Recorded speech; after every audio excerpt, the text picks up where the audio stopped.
We're returning to our top story. Today marks the 60th anniversary of the Bandung Conference. Leaders of Asian and African countries are in the Indonesian city of Bandung to attend the commemorations. You're looking live right now at Bandung as they take part in these commemorative activities. They will walk along the original route taken by leaders 60 years ago before arriving at the Merdeka building, the location of the first conference. The first Asia-African conference in 1955 laid the foundation for the construction of the non-aligned movement that helped shape the world today.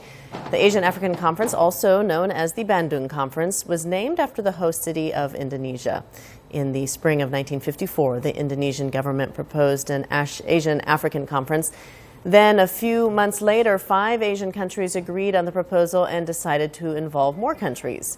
When the conference was officially launched in Bandung in 1955, there were 29 countries attending the summit from both Asia and Africa. During the one-week meeting, those countries reached a consensus on the mutual interests and common issues. A final communiqué known as the 10 Principles was also adopted by the 29 countries, covering issues like economic cooperation, cultural cooperation, human rights, self-determination.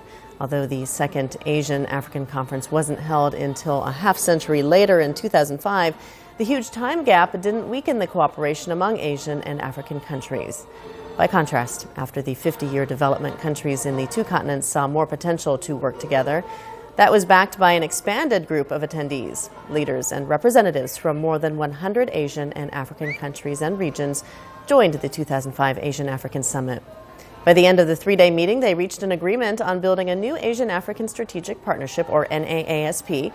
The declaration said that the NAASP shall emphasize the need to promote practical cooperation between the two continents in areas such as trade, industry, investment, finance, tourism, information and communication technology, energy, health, transportation, agriculture, water, resources, and fisheries.